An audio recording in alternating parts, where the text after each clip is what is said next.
Thursday, October 3rd, 2013. I'm Rim. I'm Scott. And this is Geeknights. No, Tonight. it's not. Tonight we're shut down. Tonight. Shut down the Geeknights. Going to get dinner.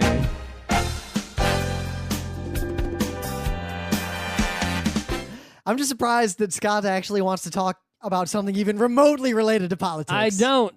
I'm just indulging you, and then I expect next week, well, 2 weeks from now, to be indulged. No, What could you possibly want me to talk about? I don't know. I'm thinking about it. That I wouldn't want to talk about. If I had something, we would already be doing that as the episode. See, that's the trouble with this tit for tat. If you help me out first, I am under no obligation.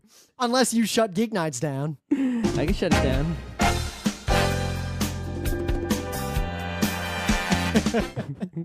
Anyway, so as you guys know, I was in Istanbul again, and I noticed something about traveling to a place like that and working multiple times in a row is that there's sort of like the first time I went, everything was new and strange, and I spent a lot of my time learning and like going to a neighborhood and trying to explore it. Like the first time I rode the subway, like I walked down into the subway and I looked at the map.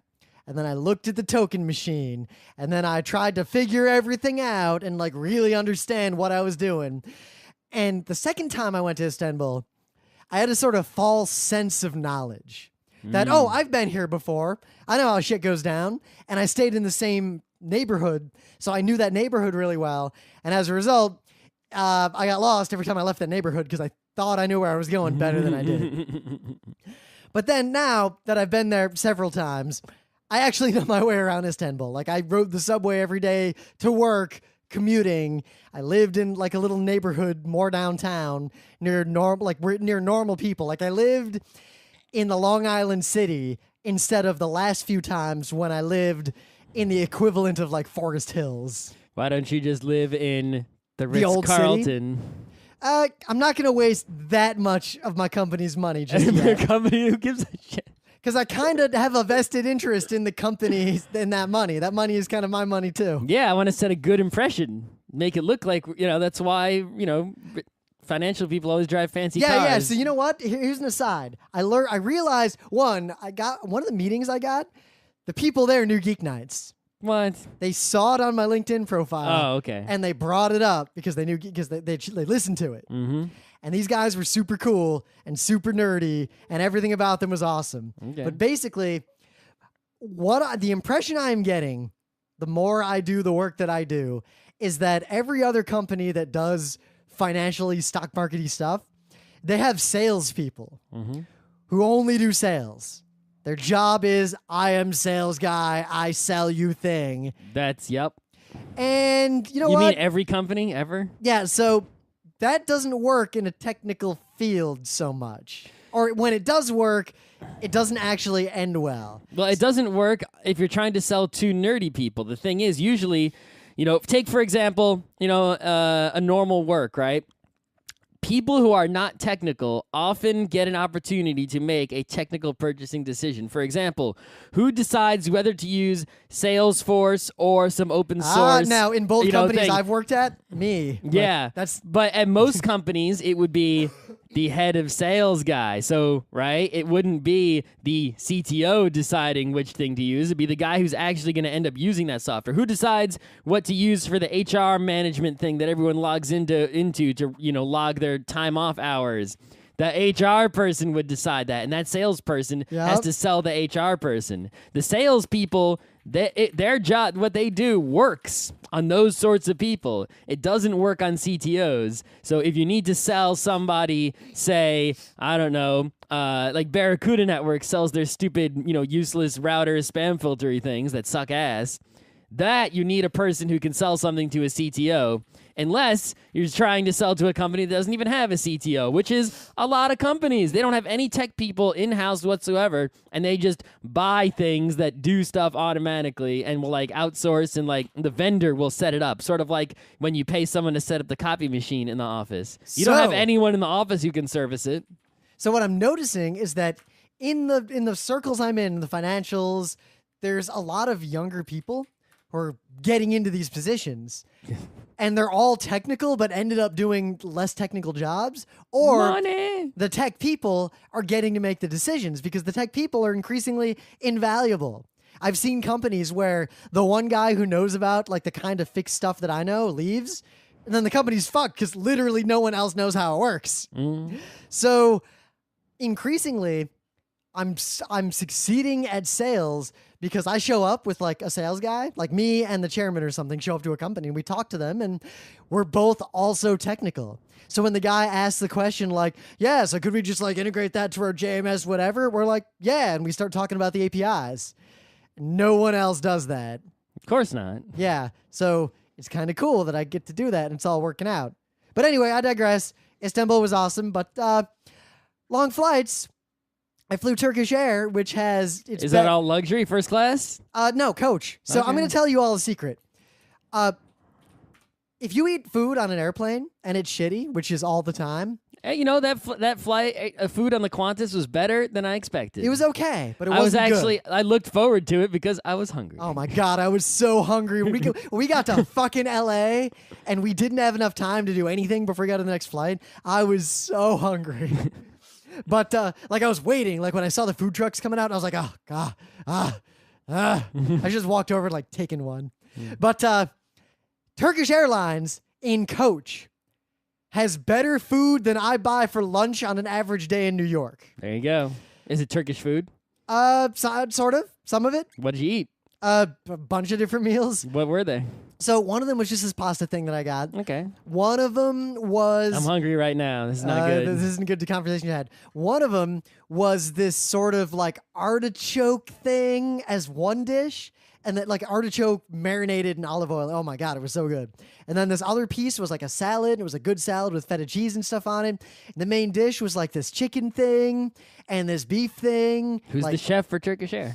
I don't know. You can look that shit up. But what I'm saying is that the coach food, the cheapest seat food on Turkish Airlines is better than the business class food on any U.S. domestic airline. And the comfort class and business class food on Turkish Air must have been like friggin'... we're talking salt and fat level of quality. Yeah. Like, good God. So seriously, United, U.S., what the fuck? How can you fuck up pasta so bad if Turkish Airlines in coach? Because good pasta costs more money and they're already not profitable. Maybe we should stop subsidizing these assholes and just anyway. Yeah, that's a good question, right? It's like we subsidize all our stupid airlines and they suck, right? Does Turkey subsidize Turkish Air? Because the U.S. doesn't subsidize Turkish Air, does it? Right? I'm pretty sure it doesn't. So is it profitable, Turkish Air? You know, how about Lufthansa? Do they subsidize Lufthansa? So another thing I learned, just kind of bear in mind, if you ever think that you're going to do a transfer at Heathrow, don't fucking do it. Don't do it. I avoid transfers at Terminal 5 and was transferring to a flight leaving from Terminal 5. You have to go through security for that to happen. Of course. There were two international flights. And UK is about as worse at security than the U.S. Much. The security was pretty bad in Heathrow. And then later, this really nice British lady came down and sat next to me, and she was like, "Can I interview you about your experiences in our airport?" And I was like, "Are you sure? Are you sure you want to sit down next to me? How long will this take?" And she was like, "I don't know, about a half hour." And I was like, "All right." And she seemed kind of taken aback that I said yes. And yeah, Where was she from? She worked there. She lives in Albion, I guess. Oh, but she worked for the airport? Yeah. Oh, she didn't work for like the Guardian or No, something? she worked for the airport. Yeah, and you were like, your airport is awful. No, I was like, everything about your airport is great, except your security is ridiculous theater. Also, I missed my flight and I was stuck here for 7 fucking hours. And all you gave me was a 20-pound voucher. But let me tell you, I drank a whole lot of beer. For 20 pounds?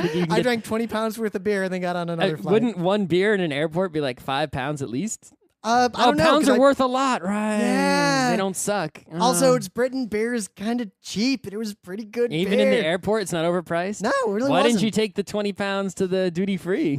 I really just didn't want to. I think duty free is a ridiculous scam / joke. Sure, but it's, you just got free money and pounds are worth a lot, so you could have gotten something good. Yeah, I spent that free money drinking beer and hanging out for an entire day. You could have gotten something better, like free electronics. And playing FTL on my laptop. Just FTL? And Civ 5.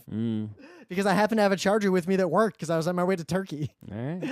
But I watched 3 movies on the way back. Daddy 3 movie. Because the screens on Turkish Air are HD. Beautiful. Okay. Like, it was great. It was amazing. Not like those JetBlue things. What kind of airplane was this? 787? I don't remember. 380? Every time I've flown has been a different type of plane.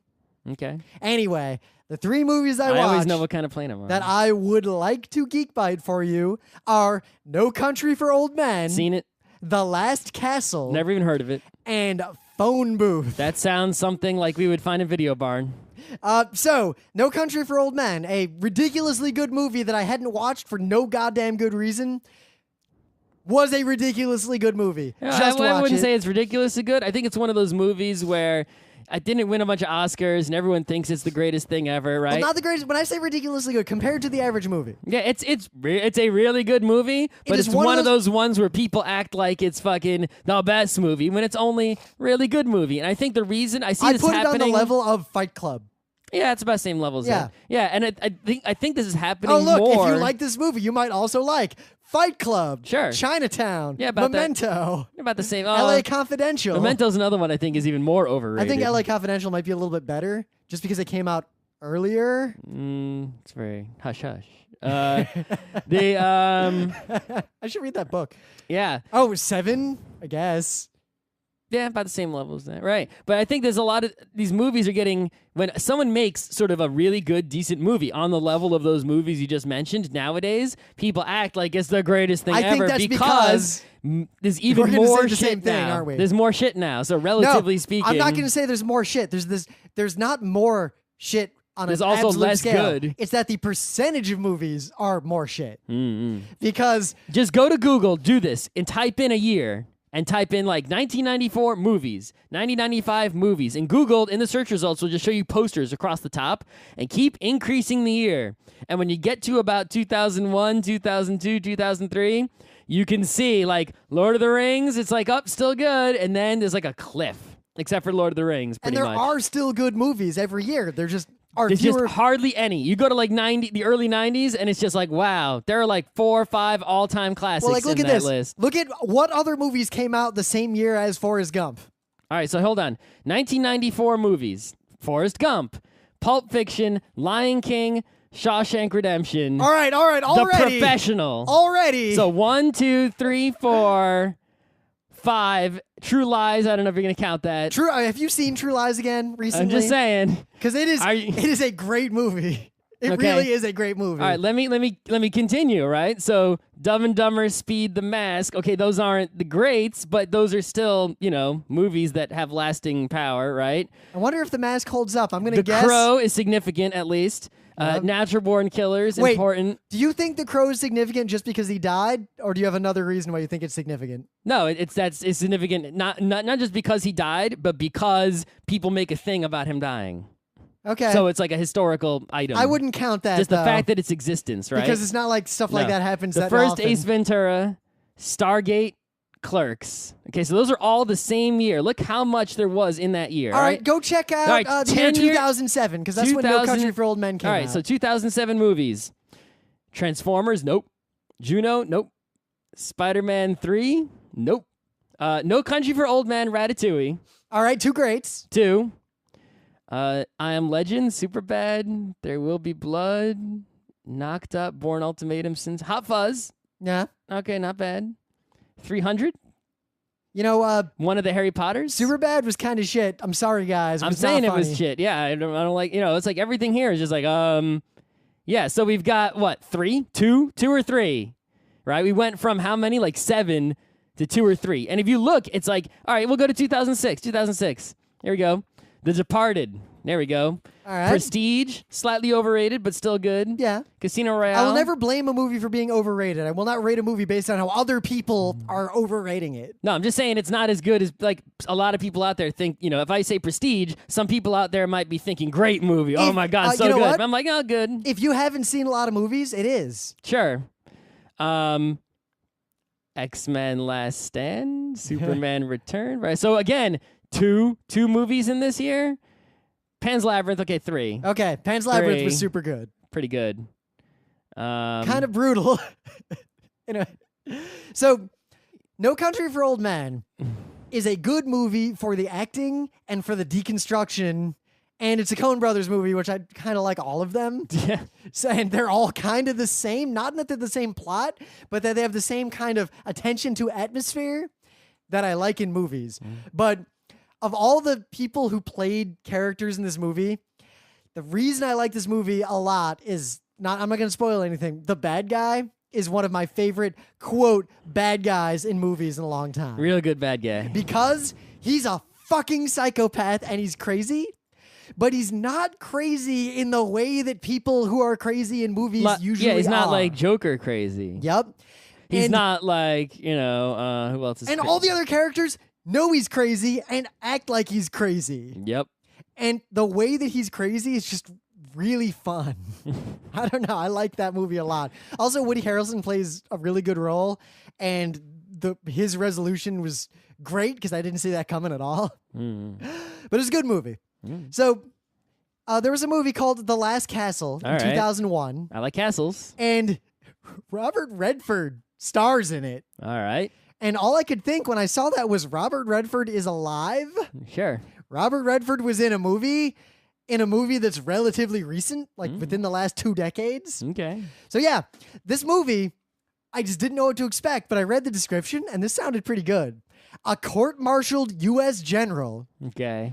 Sounds like a Tom rallies Clancy. together Rest the in peace. inmates in his prison in an uprising. Mm-hmm. So It's a military prison. yes, so what I expected was famous court-martialed general uprising. I thought this was going to be some awesome shit going down. You court-martialed the wrong guy. So, and he's guilty. Apparently, like, he disobeyed orders or His whatever. leadership skills helped him, free all the guys in the prison. So the movie starts with him being taken to prison, and the commandant of the prison is like, they shouldn't be putting him in prison. They should be giving him a goddamn medal. So I thought this was going to be some crazy political drama. You know what this movie is? It is Cool Hand Luke plus Dead Poet Society crossed with The Shawshank Redemption. Okay. It is those 3 movies mashed together, and it is fucking awful. It is so. The main character, the bad guy, is basically George Costanza. And Robert Redford, Is that the warden? yes, the commandant, he's the warden, is Cool Hand Luke. Straight up, except he's also Robin Williams in the Dead Poet Society. This movie, good fucking God. Okay. It's so falsely Why did you sentimental. keep watching? All right, so what's the third movie? So the third movie Phone Booth. is Phone Booth from 2002. Is it about Superman? So the beginning of this movie was weird because it makes a big deal about, oh my God, cell phones. Oh my God. But then you think back to 2002. Yeah. Yeah. Like cell phones were not that much of a thing yet Nope. in 2002. Only certain people had them. So I remember when this movie came out, I remember thinking it was dumb and I ignored it. The plot of this movie, it was written by Larry Cohen. I didn't know that. Okay. Anyway, the plot of this movie is that some douchebag goes to the last phone booth in Manhattan, which was a real phone booth, and makes a call. And then after he hangs it up, the phone rings and he picks it up and the guy's like, I have a rifle trained on you. If you hang up, I'll fucking kill you. And then he shoots something nearby to prove that he could do it. And then the movie's one of those dramas that plays out in real time. Like Speed? Yeah. Which I just mentioned earlier? Except it plays out in real time, more like, what was the name of that movie where the guy has to assassinate this like senator in this mall or else they'll kill his daughter? And that movie was filmed in real time. Like it doesn't skip forward or fall back and it just follows time like second for second, the whole thing. I don't know. When you said a guy has to assassinate, my brain was just like, what's it called? So I didn't remember the name of a movie, and you don't even remember the name of the movie that you're referencing from the name of the movie that I don't remember the name of the movie. The one where they like mess with the guy's memory and they brainwash him, and it's got the crazy Chinese conspiracy. Oh, the Manchurian Candidate? That's when you said they forced the guy to assassinate someone. That's what I thought of. Or And the remake. that has nothing. Or the remake called The Manchurian Candidate. If someone says Manchurian Candidate, I've seen both of them, but my brain just always thinks of the old one Nah.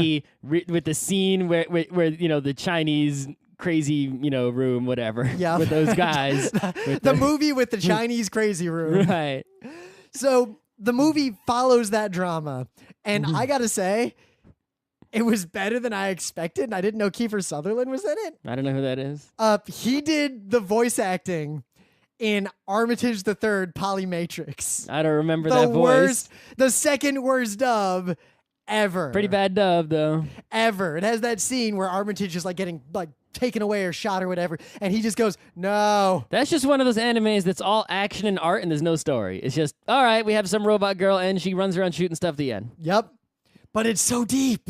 No, it's not. It's just run around shooting stuff at the end. This movie was better than I thought, and here's why. The movie is so fucking stupid. The main character It knows it's stupid? is such a douchebag and such a stereotypical Hollywood douchebag. Maybe you just hope he gets shot. But then there's this scene where he's in the phone booth and he can't hang up or the guy will shoot him. And this hooker comes over because this is back when, the end of the era of hookers. It like just out in the daylight in New York City. And she bangs on the phone booth like, I want to make a call. And she sounds like Ruby Rod.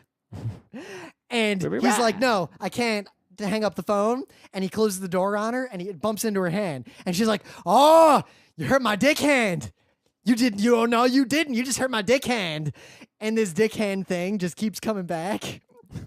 And it is telling that as dumb as this movie was, I had to know how it ended after having watched just a little bit. You had to know. You had to see the dick hand. I had to know what happened to the dick hand. And I watched to the end, and I was not disappointed. You got dick hand? And it's funny because I explained the plot to Emily in more detail. She was like, the same as you. Why did you watch this movie? And I was like, all right, so here's the plot. And then she's like, all right, whatever. And then later in the night, she's like, so does he get away? And I was like, oh, maybe you should watch the movie and find out. If someone did that shit to me, I'd be like, okay, bro, just don't do anything. Yep. All right, prove to me that you can shoot something does. else. And then it's right. And then as soon as I say that, he'd be like, okay, I hang up and I run into an alley. So he might have had a semi-automatic rifle. Oh, no, Can later, he you hear it. You hear it later. It is definitely a bolt-action rifle. But can he re-aim it at me so quickly? Probably. Right? Even like he's aiming at some light So bulb Scott, or so here's something. part of why the movie was actually kind of fun. So he's in the phone booth and he's scared because the guy already proved he's super accurate. And then this pimp comes out and he is really funny. And eventually the pimp's like, hang up the phone. I'm going to fucking beat the shit out of you. So then the pimp comes back with a baseball bat and just basically going to kill the guy. And then the guy on the phone is like, I can make this stop. And he's like, fine. And then the sniper shoots the pimp. And then all the police come now. And the guy in the phone booth is surrounded. And everyone thinks he shot the pimp and he has a gun. And the guy on the phone's like, if you do anything now, the cops will shoot you. I don't have to do anything. And the movie, for a shitty movie, A little bit of attack on a gas station there. The movie was better than I thought. And the reason I bring this movie up is that even Emily was like, so how's it end? Whatever. Like, how's he get away? It was better than The Last Castle. I'm sure it was. The moral of all of this, you all need to watch The Dead Poets Society, Shawshank Redemption, and Cool Hand Luke. But not The Last Castle. Not The Last Castle. In fact, pretend that all those movies were the same movie, and that is The Last Castle. Also, Robert Redford keeps taking his shirt off. How old is he? Like 100? I don't know. So you got anything? On Thursday, The Lounge. Your mom. The Lounge. Yeah, I was in the lounge with your mom. I don't know. Everything that I have is anime, video game, or technology related. There's pretty much nothing going on that is not related to one of those things. And you already spent a whole bunch of time talking about 3 whole movies. So why waste any of those things? We could just move on.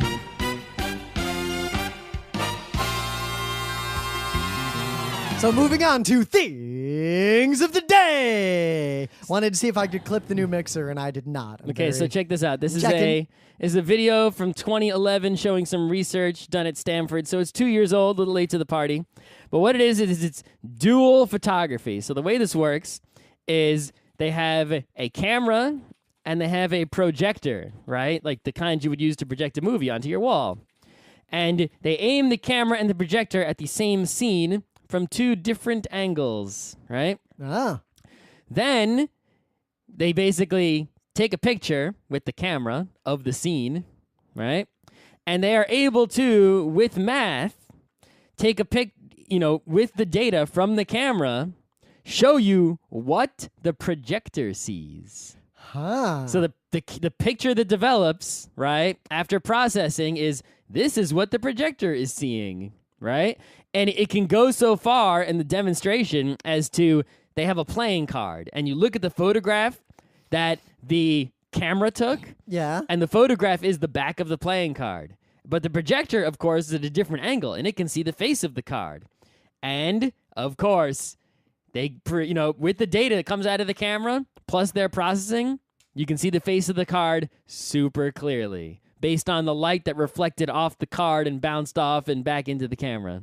I've talked about stuff like that for a long time. Having a functional example is amazing. And they had this 2 years ago. Yeah. So imagine if... That's in Google Glass? Well, it doesn't have to be Google Glass. Just like any camera. You take a picture of something with your camera, and then you just like go into Lightroom or Photoshop, and you're like, okay, here's the scene.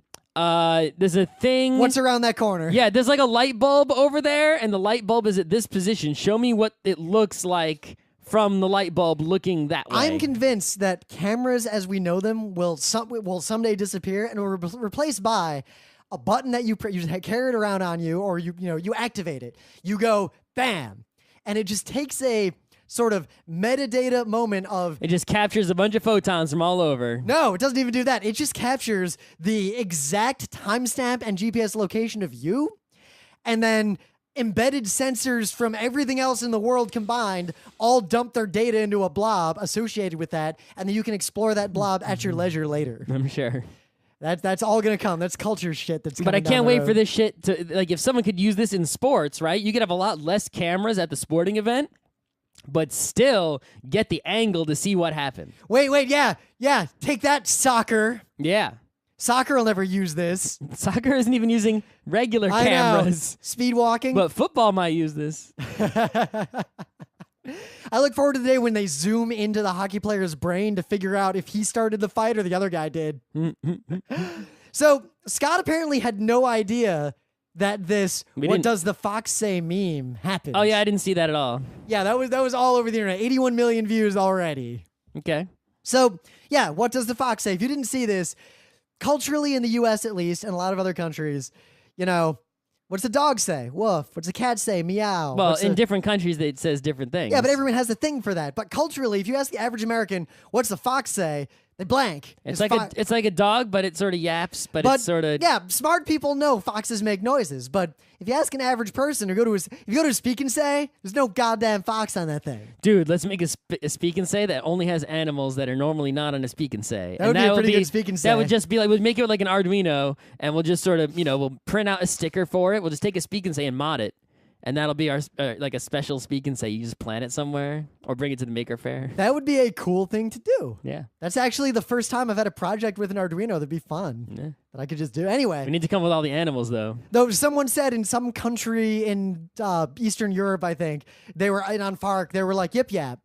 And they linked, I forget, I can't even find it again, but there's this children's book? A children's comic book, cartoon, whatever. And the fox says yip yap. That's just what foxes say. Yeah, it's about right. Yeah. But this video just kind of makes fun of that, and it's very, very well done. But that's not my thing of the day. I'm just pointing out that Scott didn't know what it was, so many of you might not either. My thing of the day is someone else. Okay. Who made the origin story of What Does the Fox Say? And this is so good. Okay. That's it. That's what I got. All right. Meta moment? Meta moment indeed. Wow, there's a lot of meta going on. Let's check the calendar. My calendar is pretty empty except for Thanksgivica. Thanksgivica in November is coming. It's going to be probably the only time for the next many millennia that Thanksgiving and Hanukkah overlap. Want to do something special? You got to have freaking... There's so much combo that can happen. Potato latkes with cranberry applesauce is only the beginning. You and I and a lot of the miracle of Thanksgiving. We always go home to our families for Thanksgiving. You want to throw a big feast of Thanksgiving in the city? I'm just saying, we need a Thanksgiving something. Anyway, Also, this Saturday, this Saturday there's a Netrunner tournament in Albany at that zombie store that I don't go to. But there's going to be one in Sunday, 12:30 at the 20-sided store in Brooklyn, which I will go to. But the Albany one is the special magical Fantasy Flight official one. The Fantasy Flight official ones in New York are on the 19th and the 20th, which is going to be the 19th is at the Strat and the 20th is in Brooklyn somewhere. But that is also the weekend of Burning Con 2013, the Pentaclagon, which I think you can still register for. I guess the schedule is being made. Like the deadline for submitting my shit was long past. Yeah, next weekend is New York Comic Con that we're not going to. This weekend is Big Bad Con in California somewhere, which is an indie RPG con. I got to finish my new scenario. But the only con that really matters is next year, the beginning of next year, which is MagFest. It's coming. That's the only thing to be excited for right now. Everything else is sort of like hibernate for the winter and play games, guys. We are resuming production of Geeknights Presents Utena. Have Loudly. no fear. We have a new mixer.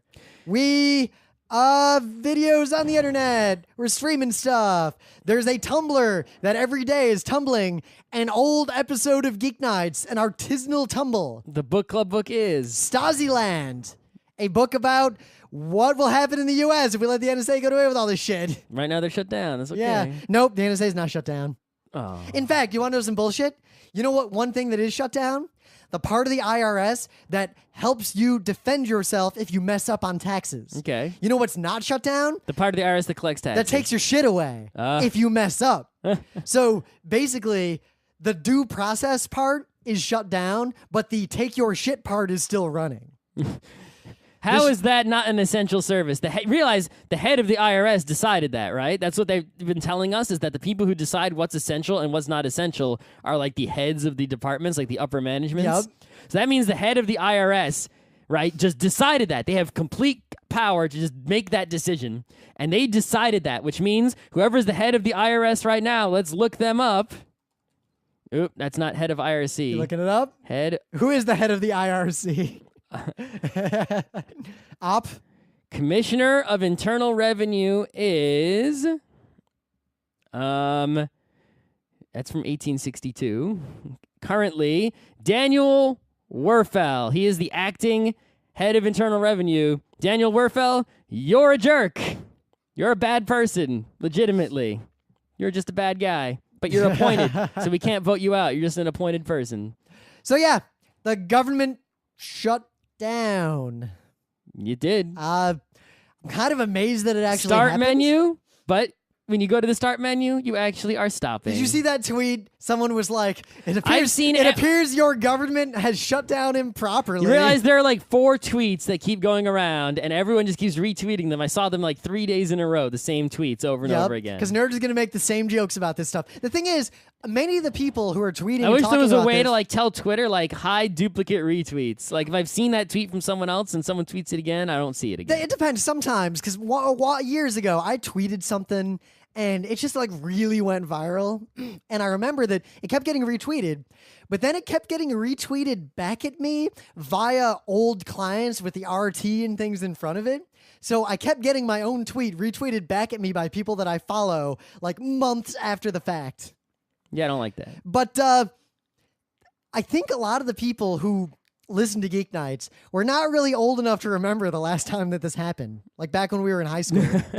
Because that happened when we were in high school. It was shut down for like a month, right around the same time of year. Also, many Christmas. States have had shutdowns. I grew up in the state of Michigan, where government shutdowns were plentiful. There have also been a lot of town shutdowns I've known about, because the town, it was usually involving the school budget. There would be like an argument where between people who, usually old people who wanted to not have a school tax, and and then the people who had families or were in school and were like, we need a school tax, so we want to make the school budget more, and they couldn't decide, and the town would shut down. So to talk about this a little bit, in case you guys really don't understand what happened, because back when Obama I know got there's a lot of reelected. countries and other places where this cannot happen. Oh my period. God! Like Australia, if this happens, everyone just gets fucked, and there's new elections. Like you don't. Right, there are other places where it can't happen. So for people to understand why it happens here, we need explaining. Well, I was just in Istanbul, right? And the people I talked to, because I have a lot of friends there, and they were like,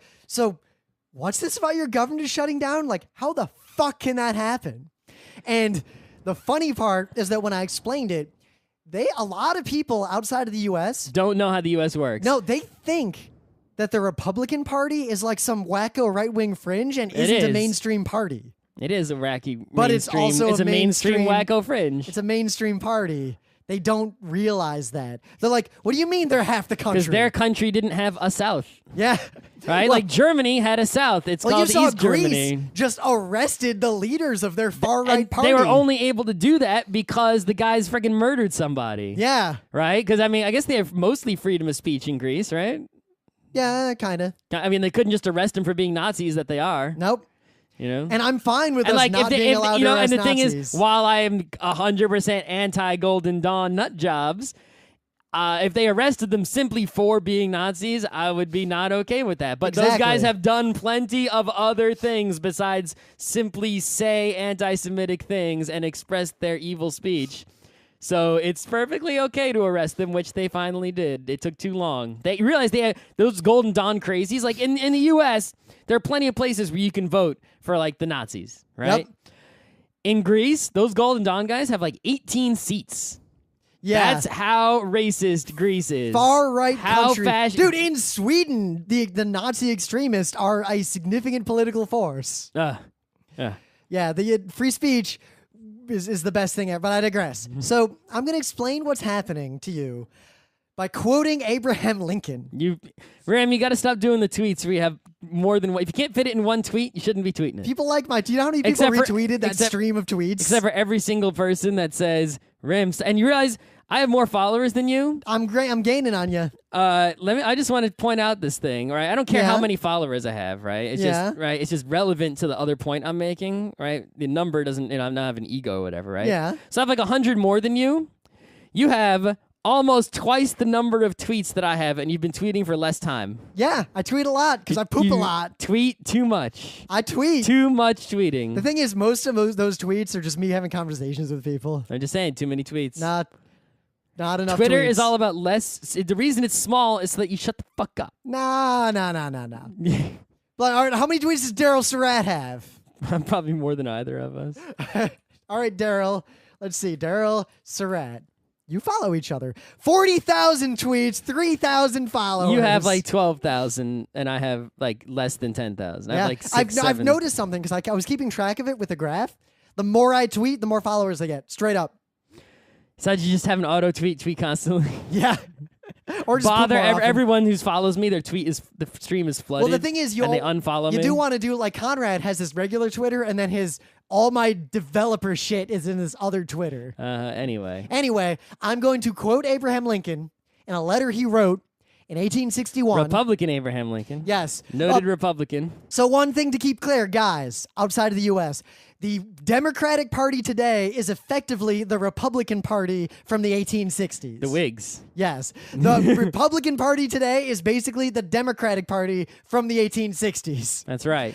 The quote is as such, and as a side note, people could write fucking speeches and letters back in the 1860s. Yep. This is just a letter Abraham Lincoln wrote to a guy. Mm-hmm. What is our present condition? We have just carried an election on principles fairly stated to the people. Now we are told in advance the government shall be broken up unless we surrender to those we have beaten before we take the offices. Right. In this, they are either attempting to play upon us or they are in dead earnest. Either way, if we surrender, is the end of us and of the government. They will repeat the experiment upon us ad libitum. All right. So here's the issue, right? So you have a system in place, which we do, that is kind of a crappy system. It has problems. And one of the problems... Notice our system is not the system we gave to Iraq and Afghanistan after we invaded them. Yeah, whatever. We gave them a parliamentary system instead. Yeah, so in the U.S., you have a majority rule, right? So you need a majority to rule, of course.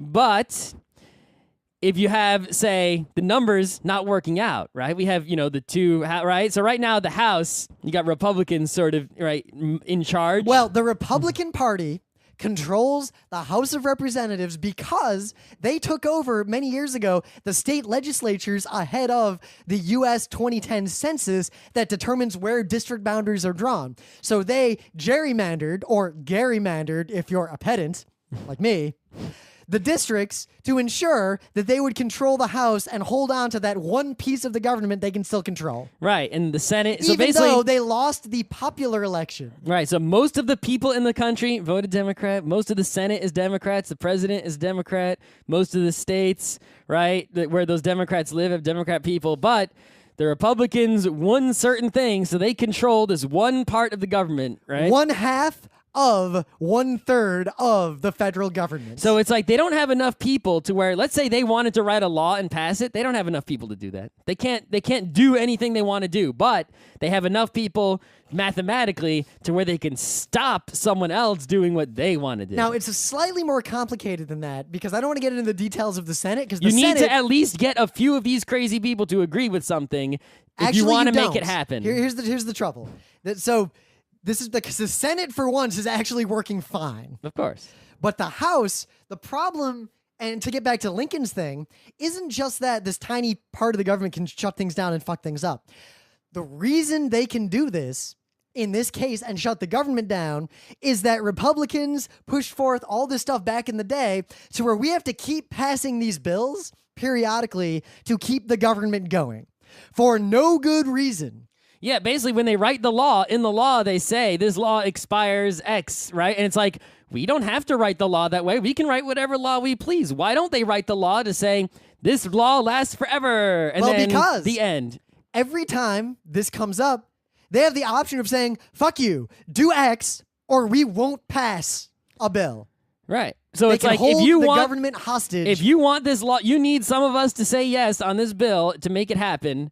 Therefore, if you don't do what we say, and we say, put in an expiration date, and if you don't do that, it won't happen. But if you do what we say and put the expiration date, then maybe we'll vote yes on there. So let's go back to the election of 1860. Lincoln won. The majority of Americans were against slavery, and the Republicans, now the Democrats, effectively won the election. Mm-hmm. The people who lost the election, they lost because... So most of the people in the country, though not all, wanted slavery gone. They voted against it, and they won. But the entire South basically voted for it. There were enough people who still like slavery, though. The South voted entirely for it, but simultaneously split their vote between a really crazy and a moderate crazy. Mm-hmm. Kind of like what's going on now. Yep. So when they lost the election, they said, well, fuck it. We're shutting it all down. We're seceding. Fuck you guys. They basically said, we lost the election, so we're going to not use the government anymore. Right. It's like, that's all there is to it, right? And that's it's what like they're it's doing supposed now. to be that we all vote, and it's like, imagine if you're with your friends and you vote on where to go to dinner, right? And 6 people vote to get pizza and 4 people vote hamburgers. And the 4 hamburger people are like, well, I didn't get my way. I'm going to hamburgers anyway. Fuck you guys. That's and what's going on. That's exactly what's happening. Now, in the past... What's the point of democracy if people can just ignore it and basically, if they win, they're in charge. If they lose, they just ignore the people who won and are in charge of their own little world. Now, in the past, when things like this would happen, the Democrats can't really muster one combined testicle or ovary between the lot of them. So they would always compromise on any issue like this and kind of move toward the Republicans. But the Republicans just back right the fuck up every time because it always works. Mm-hmm. So now, for the first time ever, the Democratic Party said no. If, like Lincoln said here, what's Lincoln saying if you can't interpret that paragraph I read? If you can't understand 1800s? He's saying, if you let them hold the government hostage to overturn the electorate, then they will do that every time they don't get their way forever. Right, you're basically saying as long as any number of crazies, if they have a significant, it doesn't have to be a majority, right? Suddenly a minority can rule, basically, as long as they have enough. It doesn't have to be the majority. So even though most of the people in the country want one thing, what's going to happen is something that a minority of the crazies want, simply because they're using a crazy strategy of, we'll just burn the house down if you don't do what we say. Like a little child who is like, oh, if you won't buy me that toy, then I'm going to cry and make a mess in the house and break everything. So you had to buy me that toy, even though there are 4 people in this family besides you. The little kid just gets his way by screaming and crying.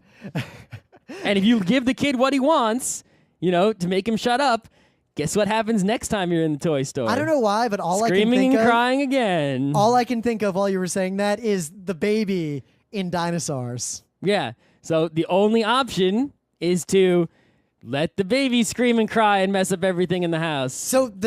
Or beat it up. Here's what happened this time. Or throw it out the window. For all of you non-U.S. listeners. Or like my mom down the incinerator till her friend Debbie saved me. For now.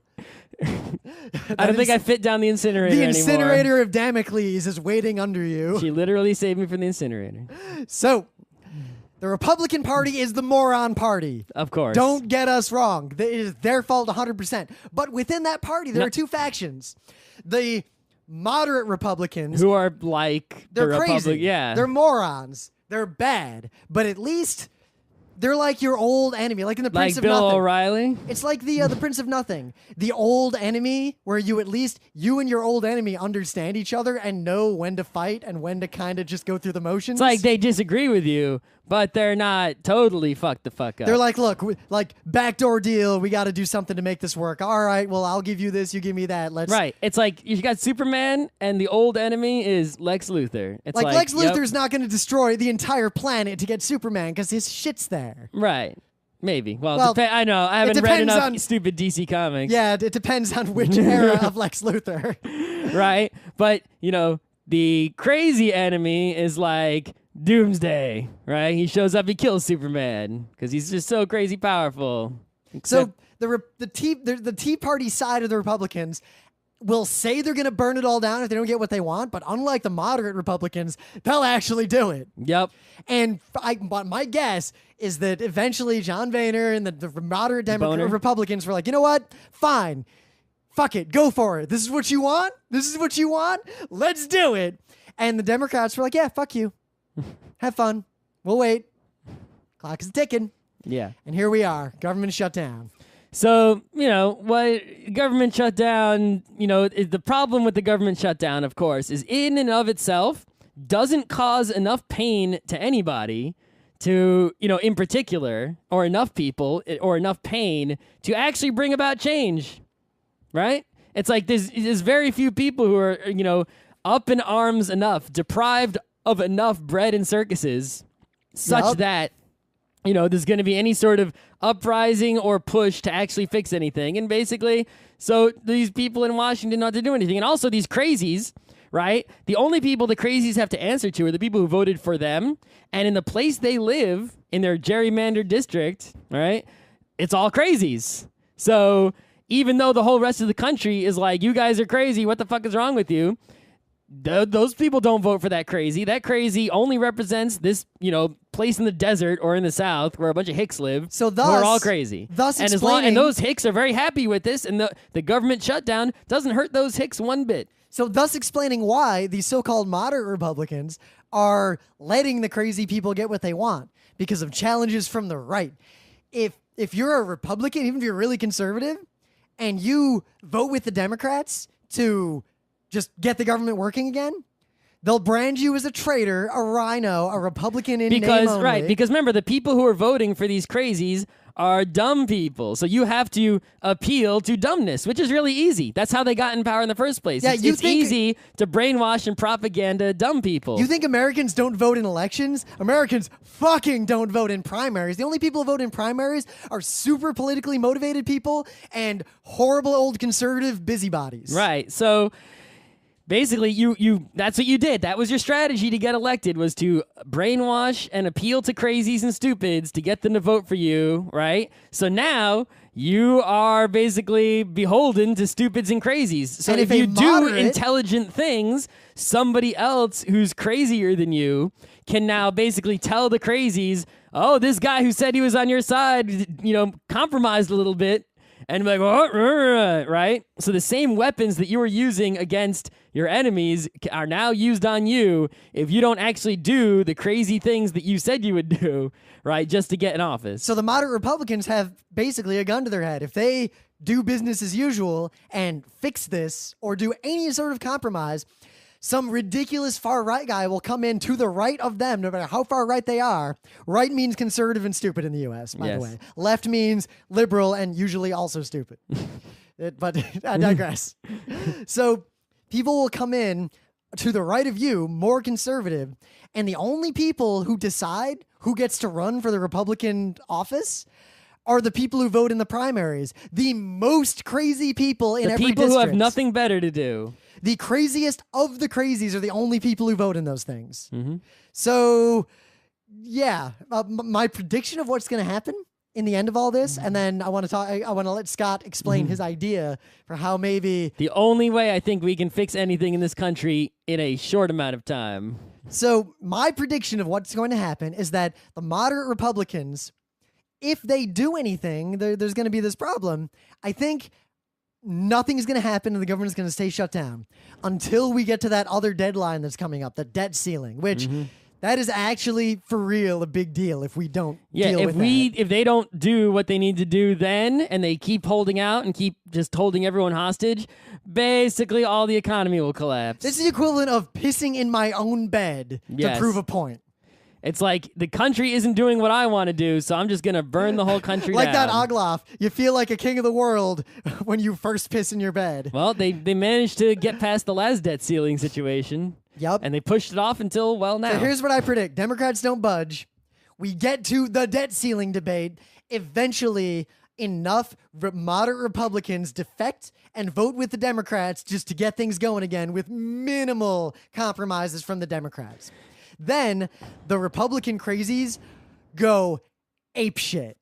I'd rather see they're going to burn go down. They're going to go apeshit to a degree that will define the term apeshit. Imagine someone going apeshit. That is what you will see on the floor of the House. And then there's going to be crazy crazies coming in from the right in the Republican primaries.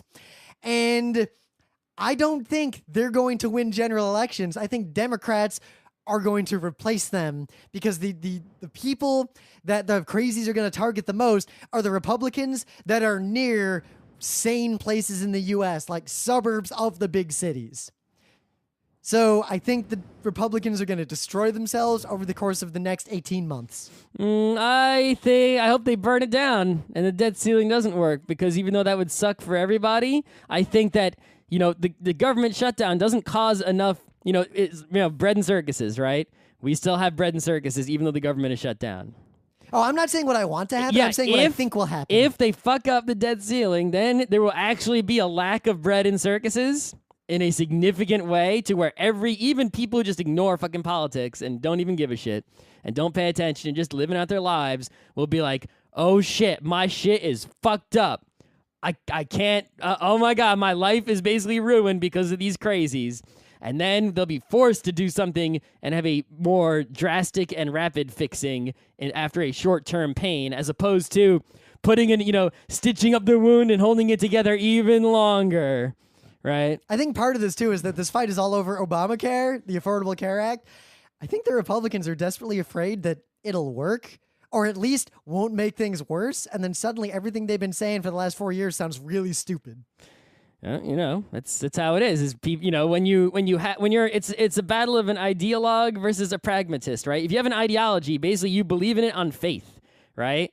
And so it's like people who believe in God. They don't want to hear the arguments that show that no, they're probably most likely almost 0% chance of there being a God, right? They just don't want to hear it.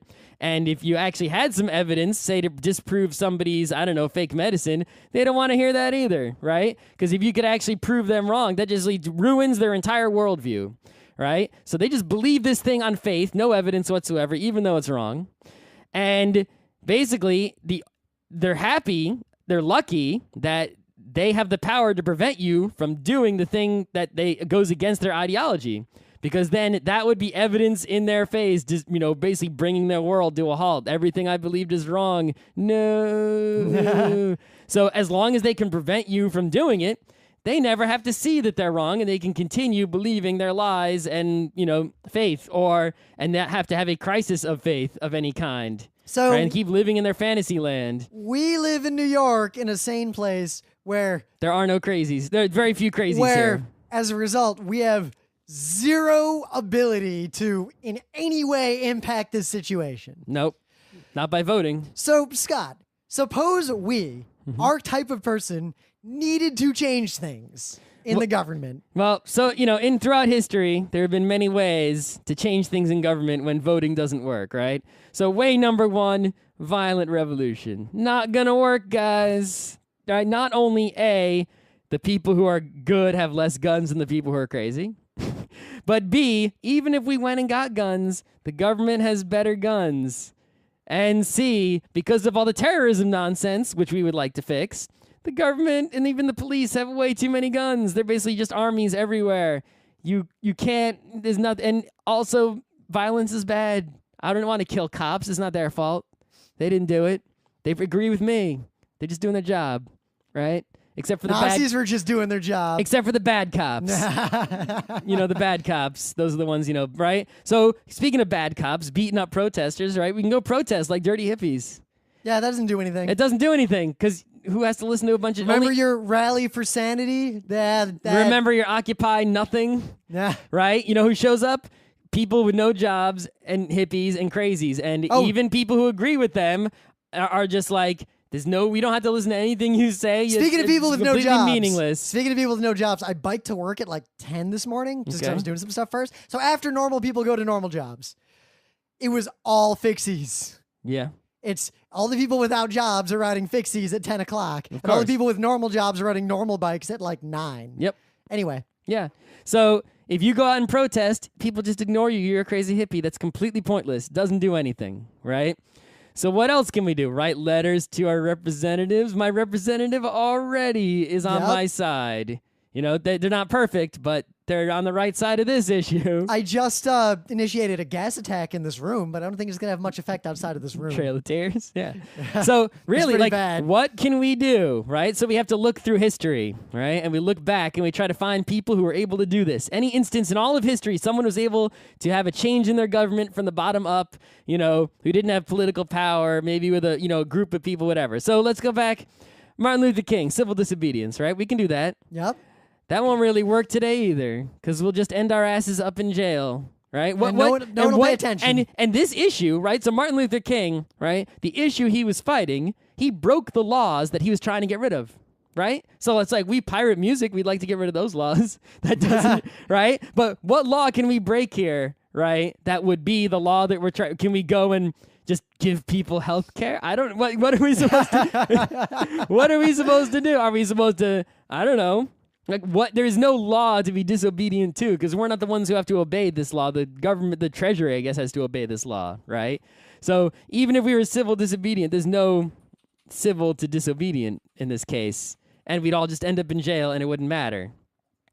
There's only one thing I could think of that we could do, right? So I looked even further back to Gandhi, right? And what Gandhi did is he would do stuff like, yeah, we're just going to take all this salt and dump it in the ocean. And it's like, well, dumping salt in the ocean, it's like they dump tea in the ocean, in the U.S., right? What does that matter? It's like that mattered because salt was fucking expensive and he's protesting salt taxes, right? That was what it was? I'm pretty sure he was protesting salt taxes, right? It was relevant and it actually caused damage, right? He caused damage in a non-violent way such that people were harmed, right? Is not harmed physically, violently, but he was able to damage people, right? Such that they had to do something about it, right? It's like they couldn't just let him do this. He would also do like hunger strikes, and it's like, well, if he died, it's now your fault. So now it, right? And it's sort of like, well, shit, they can't have that. And the British were forced to, basically let India be its own country eventually, right? So what can we do like that we could maybe possibly, no one's going to do it, doesn't matter, is we could just not work.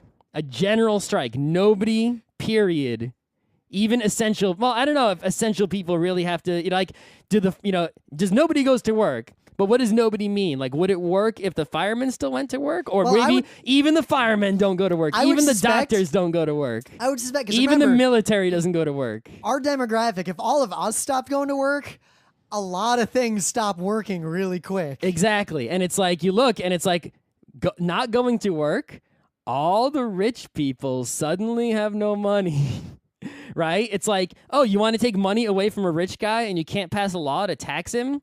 Just no one shows up to work. Suddenly, his company is losing billions of dollars a day. It's like, what now, rich guy? So you're advocating a sort of Atlas Shrugged general strike. Right. It's like basically if Atlas Shrugged was like, yeah, the smart people don't go to work in this fantasy libertarian land. I'm saying nobody go to work. Janitor doesn't go to work, right?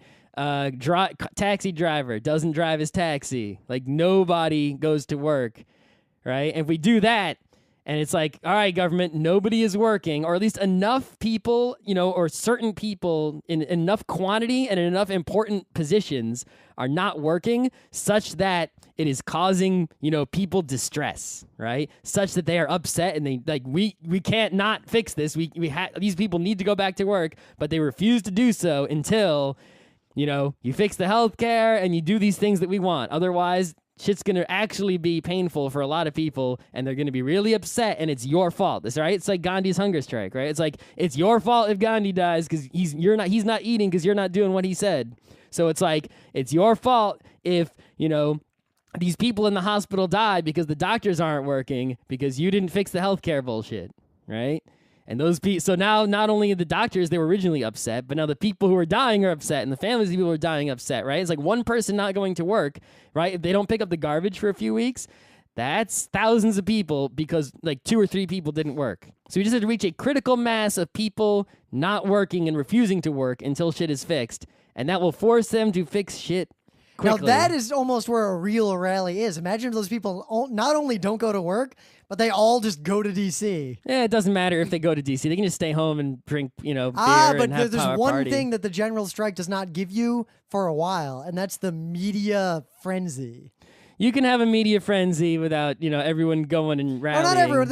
Enough people would go. You just got to fill that mall, and then you're good. Yeah, I mean, I would just, instead of I would not go to the rally. Don't get me wrong. I know better. But I would convince all of you to go to the rally. If I ran the rally, what I would try to do is have it not look like a hippie protest.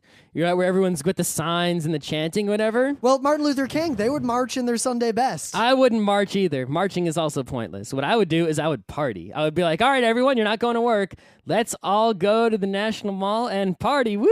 It'd be like drunken Central Park party day. I don't know. I don't know if that would like help. we're not working. We're having a grand old time. Woo! Everyone's just picnicking and, it's all good here. Yeah, we're just. So gonna what issue would it take for us to try to make this happen? Because I wouldn't do it over what's going on now. All right, so Ram, someone has to be the first guy. Are you not going to go to work tomorrow? If it would work, would you be the guy to start it and not go to work tomorrow? Over what? Over this stuff? Hell no. All right, and also not go to work the next day. Over what's going on now? Yeah, okay. So there you go. It would take. I asked my coworkers. I said, "Would anyone here not go to work?" They said, "No, we're going to work." For me, it would have to be First Amendment losses. Right, but no, what if you want to do a positive change? Like, you could demand something and get your demand. The thing is, I would need... Like, imagine if we could, demand single-payer real health care for reals, not just Obamacare, and we would get it if you just, went on strike for a while. You need almost a Kickstarter for this. You need we call it first follower. Here's how it works. You make a cause, and you all sort of sign a contract like, I will strike if we reach the threshold. But nobody will. People will sign it and they won't do it. Well, you make the site kind of set up as a contract with real verified contact info, a contract that you physically sign. And what if they don't show up? What happens? What's the penalty for not showing up? I don't know, breach of contract? So I'm going to go around and sue all these individual people who said that they would stop working who went to work. That'd be a pretty good business model. Sue them for damages to my cause. I don't know if you get away with that. You might be able to. Unlikely. Or in the very least, a site like that, it's just that you need enough people to do it at once.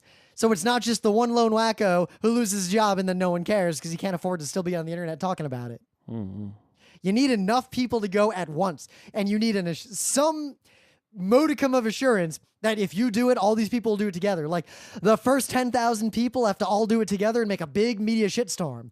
Like the first 10,000 all go to DC and go and say, none of us are working. We all left our jobs, drove here, and are staying here. We urge all of you. But it's sort of a catch-22, right? It's like nobody will go to those lengths as long as they still have bread and circuses. Yeah. Because for all the shit that goes down in this country, it's like life is really great. Pretty, everyday life. Yeah, of course, right? But everyday life for most of the people, right, is pretty terrific. Also, the people where life isn't so great. It's like what is the difference in my life between the day the government? Risk, if your life's not so great, what you risk by doing something like this is losing the last that you have and having nothing. Yep, exactly. And it's hard to ask someone to risk. It's like, and unless there is already that harm to you, right?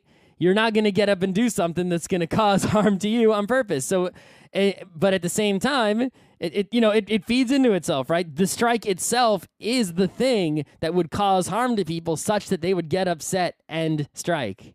It's like, the spark itself is the thing that can be caused by and result in the thing that needs to be done to bring about the change. So you have a chicken and egg. Scott, there's no way to make a chicken or an egg. I'm hereby striking on Geeknights until I get some food. Sounds good. This has been Geeknights with Rim and Scott. Special thanks to DJ Pretzel for the opening music, Kat Lee for web design, and Brando K for the logos. Be sure to visit our website at frontrowcrew.com for show notes, discussion, news, and more. Remember, Geeknights is not one, but 4 different shows. Sci-Tech Mondays, Gaming Tuesdays, Anime Comic Wednesdays, and Indiscriminate Thursdays. Geeknights is distributed under a Creative Commons Attribution 3.0 license. Geeknights is recorded live with no studio and no audience. But unlike those other late shows, it's actually recorded at night.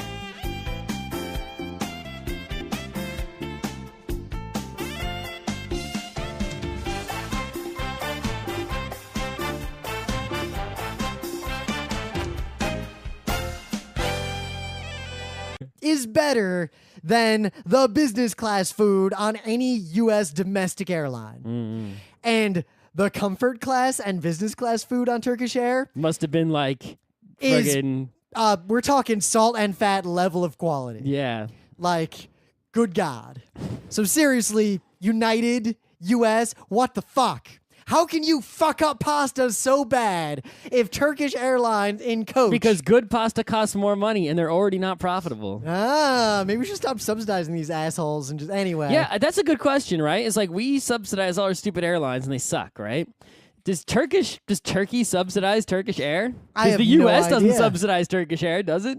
Right? I'm pretty sure it doesn't. So is it profitable, Turkish Air? How about Lufthansa? Do they subsidize Lufthansa? So another thing I learned, just kind of bear in mind, if you ever think that you're going to do a transfer at Heathrow, don't fucking do it. Don't do it. I avoid transfers at Terminal 5 and was transferring to a flight leaving from Terminal 5. You have to go through security for that to happen. Of course. There were 2 international flights. And UK is about as worse at security than the U.S. much. The security was pretty bad in Heathrow. And then later, this really nice British lady came down and sat next to me, and she was like, "Can I interview you about your experiences in our airport?" And I was like, "Are you sure? Are you sure you want to sit down next to me? How long will this take?" And she was like, "I don't know, about a half hour." And I was like, "All right." And she seemed kind of taken aback that I said yes. And yeah, Where was she from? She worked there. She lives in Albion, I guess. Oh, but she worked for the airport? Yeah. Oh, she didn't work for like the Guardian or No, something? she worked for the... Didn't get an opportunity to make a technical purchasing decision. For example, who decides whether to use Salesforce or some open source? Now, in both companies I've worked at, me. Yeah.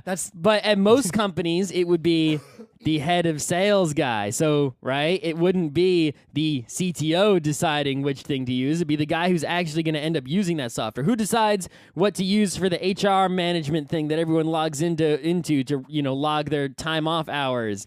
The HR person would decide that, and that salesperson has to sell the HR person. The salespeople, their job, what they do, works on those sorts of people. It doesn't work on CTOs. So if you need to sell somebody, say, I don't know, like Barracuda Network sells their stupid, useless router spam filtery things that suck ass. that you need a person who can sell something to a CTO, unless you're trying to sell to a company that doesn't even have a CTO, which is a lot of companies. They don't have any tech people in-house whatsoever, and they just buy things that do stuff automatically and will like outsource, and like the vendor will set it up. Sort of like when you pay someone to set up the copy machine in the office. You don't have anyone in the office who can service it. So what I'm noticing is that in the circles I'm in, the financials, there's a lot of younger people who are getting into these positions. And they're all technical, but ended up doing less technical jobs. Or Money. The tech people are getting to make the decisions because the tech people are increasingly invaluable. I've seen companies where the one guy who knows about like the kind of fixed stuff that I know leaves, and then the company's fucked because literally no one else knows how it works. So increasingly, I'm succeeding at sales because I show up with like a...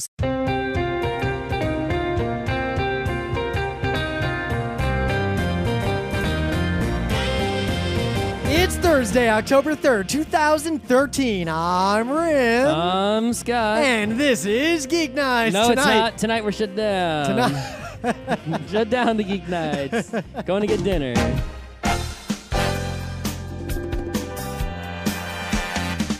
I'm just surprised that Scott actually wants to talk about something even remotely related to politics. I don't. I'm just indulging you, and then I expect next week, well, 2 weeks from now, to be indulged. No, What could you possibly want me to talk about? I don't know. I'm thinking about it. That I wouldn't want to talk about. If I had something, we would already be doing that as the episode. See, that's the trouble with this tit for tat. If you help me out first, I am under no obligation. Unless you shut Geeknights down. I can shut it down.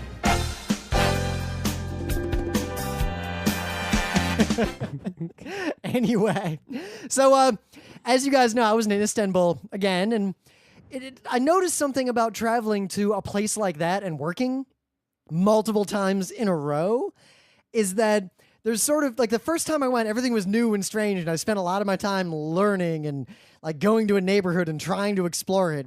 Like the first time I rode the subway, like I walked down into the subway and I looked at the map.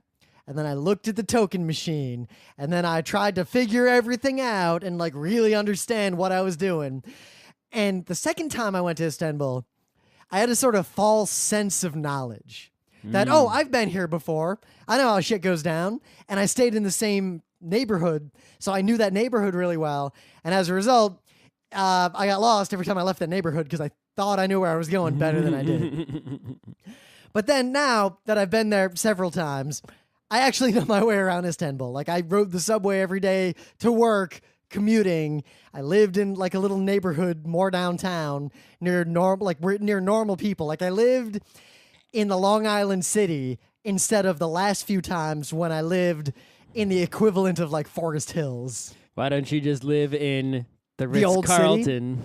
I'm not going to waste that much of my company's money just A yet. company who gives a shit. Because I kind of have a vested interest in the company in that money. That money is kind of my money too. Yeah, I want to set a good impression. Make it look like, that's why, financial people always drive fancy cars. Yeah. So you know what? Here's an aside. I realized, one of the meetings I got, the people there knew Geeknights. What? They saw it on my LinkedIn profile. Oh, okay. And they brought it up because they knew, because they listened to it. Mm-hmm. And these guys were super cool and super nerdy, and everything about them was awesome. Okay. But basically, the impression I'm getting, the more I do the work that I do, is that every other company that does financially stock markety stuff, they have salespeople who only do sales. Their job is, I am sales guy, I sell you thing. Yep. And you know what? what? You mean every company ever? Yeah, so that doesn't work in a technical field so much. Or when it does work, it doesn't actually end well. Well, it doesn't work if you're trying to sell to nerdy people. The thing is, usually, take for example, a normal work, right? People who are not technical often... Sales guy, like me and the chairman or something, show up to a company and we talk to them and we're both also technical. So when the guy asks the question like, yeah, so could we just like integrate that to our JMS, whatever? We're like, yeah, and we start talking about the APIs. No one else does that. Of course not. Yeah, so it's kind of cool that I get to do that and it's all working out. But anyway, I digress. Istanbul was awesome, but long flights. I flew Turkish Air, which has... Is that all luxury, first class? No, coach. So I'm going to tell you all a secret.